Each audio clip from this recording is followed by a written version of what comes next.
It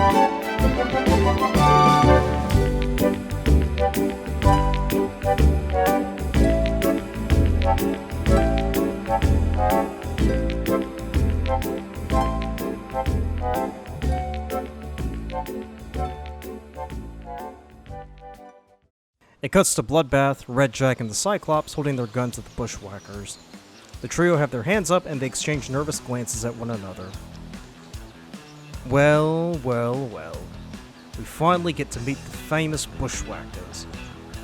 Hey! Nice to meet you. Shut up. Alright. You guys really did a number on us, making us look pretty stupid and botching what was supposed to be a simple job. Sorry? And now, we're gonna make you pay for it. Well, I've only got $7 in my wallet. Not that idiot. Hang on a sec.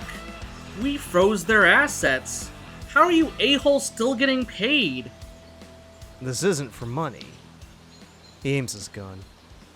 This is personal. It cuts to 36 hours earlier where we see the Bushwhackers scurry to a small hill and peer out at a large monastery complex in the valley below. JJ is viewing the complex with binoculars as Luca rummages through the rucksack. Anything? Nope. It looks like a normal monastery.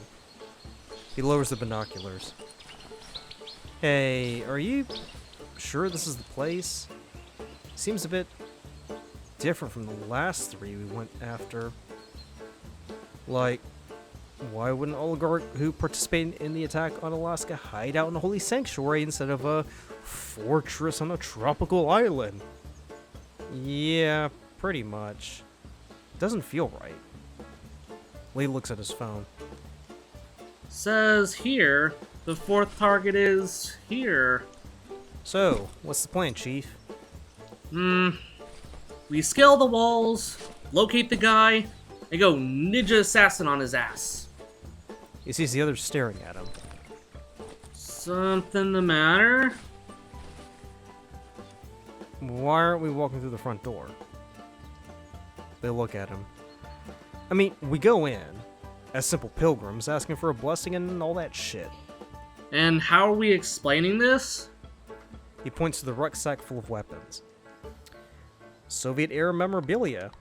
I mean, you go into any Eastern European market, they're selling weapons off the wazoo and no one bats an eyelid. I bet this is what kids play with instead of Legos. Lee sighs as JJ straightens up. I said we go in and pretend to be pilgrims. So, you're going with Luca's plan, then? I mean, it's better than storming in with guns blazing. They gingerly walk up to the monastery and pass through casually. They walk into the courtyard with a few monks walking around as Lee looks at them. Wow. I know. How are we gonna find this guy? JJ walks over to a monk and talks to him. He points across the courtyard and JJ nods. What was that all about? No, I asked the monk about Basibulus?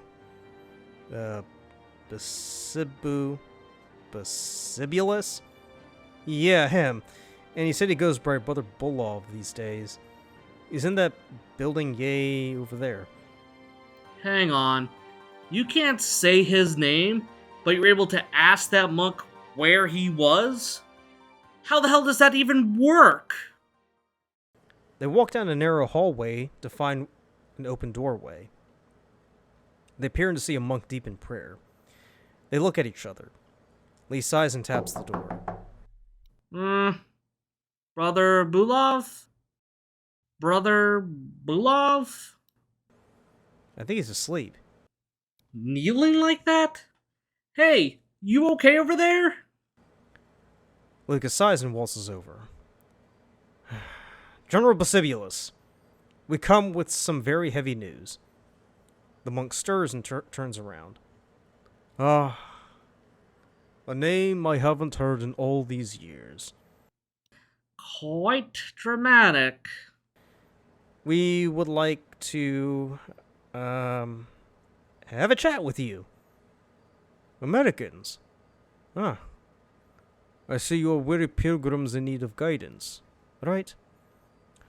Well, we were reading the Philokalia and we were inspired to come here as it was the most renowned monastery in all the world. He looks at the others who grin. Well, outside of Mount Athos. The monk stands to his feet and pats Luca's shoulder. Come, let us walk. It cuts to a small cloister with a garden in the center. I was once a general in the Corvinian army, a comrade to the Soviet cause. But after experiencing a conversion 30 years ago, I decided to dedicate myself to God. To that end, I used my ill-gotten gains and paid for the repairs of this monastery. And the monks? Child, these are the fellow officers who came to repentance. We now pray constantly for those who perpetrate such crimes, as well as the victims. How noble of you. So, you renounced your name? Well, I go by Brother Seraphim, but many call me Bulov. Why, I do not know. Perhaps God has a sense of humor. Yeah, I bet. So, do you ever keep in touch with your other, associates? He turns around. Well, what do you mean? Rensky, Cherundolo, and Naren. Ah, my fellow sinners. Oh, they are the pinnacle of the vices. Greed, pride, and lust.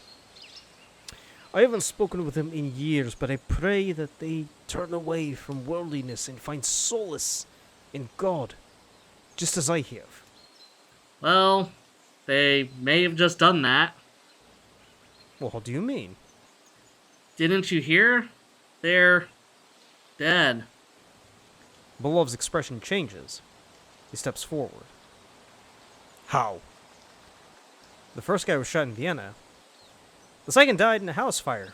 Very, very reckless, I heard. And the third fellow fell into the Nile and was eaten by crocodiles. The monk bites his finger and turns away. He walks to a monk and whispers something, who nods and scurries off. He then walks back to the trio. And when did this happen? 2 weeks ago. Thank you. Thank you. You have given me much to consider. He turns to walk away, and the three exchange looks. Say, we've been out the entire day just to get to this place. You wouldn't happen to know a good hostel or B&B nearby, would you? He stops for a second, as if surprised to see that they're still there. He turns around. You can stay with us for the night. Brother Kirill will show you to your quarters. Sweet. It cuts to the hallway where the monk eyes him suspiciously. He opens the door and points to a bed and motions for Lee to enter. Oh, wow! What accommodations! He sees the monk scowl. Not much for pleasantries, I see. He does the same thing for Luca and JJ and then walks away, shutting the door behind him. After the monk leaves, they open their doors and look around to see they're all alone. The trio meet in Lee's room. Did you see the look on that monk's face? He looks really, really pissed. Never mind that. Do you see Bulov's reaction when I told him about the other 3 deaths? Yeah, he was really scared. Hang on, though. Suppose he really has given his life over to God.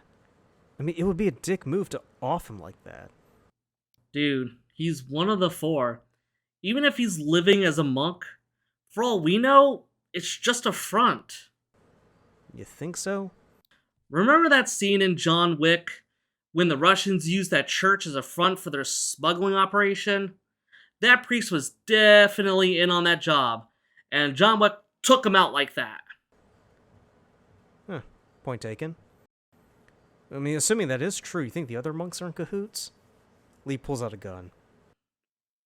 Only one way to find out. They hear a knock on the door and Lee shoves the rucksack and the gun under the bed. The door opens and Bulov walks in to see the three kneeling in prayer. Boys, they look up. We are about to sup in an hour. Cool. You are welcome to join us for prayer in the sanctuary before our evening meal. Sure. We'll just be a sec. Bulov closes the door. Luka grabs the rucksack and hands a gun to each of his comrades. No, just in case, you know. They make their way to the sanctuary where they enter to hear the monks chanting. They go to the back and stand quietly as Bulov walks over and joins his brothers. As they listen, Lee notices something and sees a monk fingering a knife beneath his robes. He nudges Luka, who nods and nudges JJ in turn. JJ leans against a pillar and turns around. Guys? What? JJ looks around and pretends to hit the pillar with his head again, and they hear a hollow noise. The hell? A monk glares at them, and they resume their reverent posture. Lee looks around nervously and wonders if the other monks are armed and aren't just pretending to chant in order to lull the three into a false sense of security. Later that night, in the cell, Lee is laying on his bed when he hears some shuffling noises. He sits up, pulls out the gun from beneath his pillow, and goes over to the door and grabs the doorknob. He draws his breath and slowly opens it and sees no one. He steps out and aims his gun down the hall and then lowers it. He goes over to the other cell doors and gently taps, and they open almost automatically to reveal Luka and JJ, fully dressed and armed. He motions for them to follow, and they head into the church to find the door unlocked. They enter the sanctuary and head to the same pillar JJ was leaning against earlier and pry it open to reveal a terminal. They see lights flashing and replace the panel when they hear noises. They scurry behind another pillar and see the monks enter carrying rifles. They look around and walk over to the panel and check to make sure that nothing is out of place. They leave, and the Bushwackers are alone once more in the sanctuary. Still think this is an actual monastery? I'm reconsidering it. JJ walks over to the iconostasis and sees the gates are locked. He peers through the grate to see a cache of weapons and a terminal. He turns around. Guys, check this out. They walk over and manage to get the gate open and walk through. Lucas stops. What is it now? I mean, we can't just go walk through the iconostasis like that. It's sacrilege. Dude, this entire place is a fraud. There's nothing sacred whatsoever. Come on.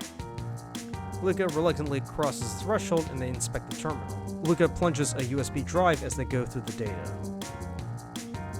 From the looks of it, they seem to be preparing another round of invading Alaska. And they're using the dropships? Uh-huh. And they're making sure to make it a grand affair. How so? He means they're making sure everyone knows they're coming. They hear clicks and turn to see the monks aiming at them. We, just wanted to see if your altar's the same as ours. And it is! Wow! The similarities! The monks open fire and the trio take cover. Luca retrieves the data and then look around. On the bright side, if we run out of ammo, we got plenty of backup. Lee aims and fires. He hits a monk. Luca! Suppressive fire! Now!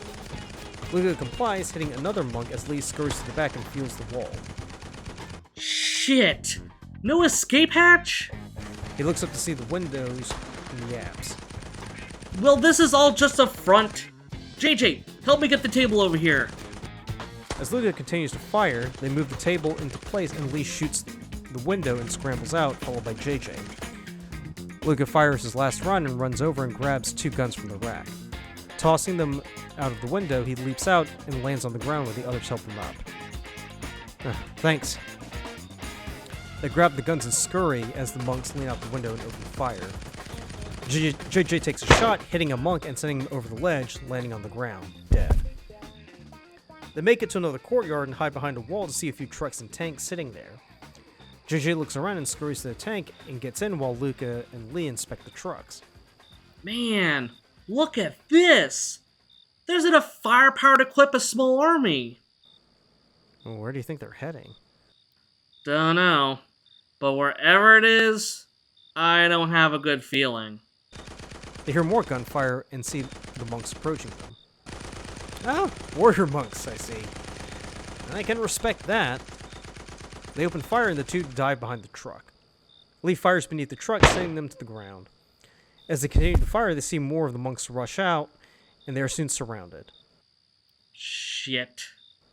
Bulov walks over, gun drawn. Now, why would a monk need a gun? Isn't God sufficient? I suspect you three were responsible for their deaths. Well, just the first two. The third one was a fluke, you know? Bulov motions for his monks to grab their weapons. I did want to believe that you were here for truth and solace, but the fact is no one ever comes here. This place is a memorial to the millions dead from the Great Patriotic War to today. And what are you up to? Oh, it isn't clear. If I pose as a man of God, no one would come to look for me. But godless men have a knack for finding one another, don't they? There is an explosion, and the men see the tank turret rotate. Bulov screams and Lee tackles into the ground. The other monks cast off their garbs to reveal military outfits beneath. Luca and Lee grab Bulov and carry him to the tank as JJ continues firing. They scurry in. Hey guys. JJ, get us out of here! Now! You idiots! You... Luca hits him with his rifle. The tank rolls out of the cloister, knocking over the wall. The men continue firing as they get into their trucks and follow. Lee climbs out and aims the machine gun at the trucks. He fires, hitting one. He flies into the second truck, and they explode. The tank eventually makes it to a river where they get out. Basibulus is fuming as he struggles against the restraints. Who are you? What do you want? Whatever they promised you, I will triple. Let me go. No. You're gonna evade us again, aren't you? It was ours once. It will be ours again. Lee aims his gun. You aren't a killer. I can see it in your eyes. You're too soft, boy. You hesitate, aim the gun in the air, and then fire because... Yeah, that's what I am. As he says this, he turns around to see JJ and Luca on the ground with Bloodbath and Redjack aiming their guns at their heads. He feels a barrel press against his skull. Move. It cuts back to the beginning of the story where we see the assassins take aim. End of the line, boys. But I gotta say, all things considered, you are pretty good at this killing. Please. They got lucky. Hey, can I ask you a question? What? Are you Idris Elba under that? Bloodbath stares at him and Redjack raises his gun. The great Bushwackers. You had a good run, I'll grant you that. But all things must end. Does it really, though? Yeah, I mean, we were just getting started. He reversed to pull the trigger, and they all closed their eyes. It cuts back to the pillar in the church with the panel lying on the floor. The light goes green. It cuts to a laboratory beneath the church in a pod. It opens up and a man falls out and lands on the ground. He struggles to his feet and looks around as if in a daze. He hears a roar and rumbling. The hell? He slowly staggers away. He comes to a cloister with several dead soldiers. He grabs a robe and a gun and cocks it. Alright. Time to get to work.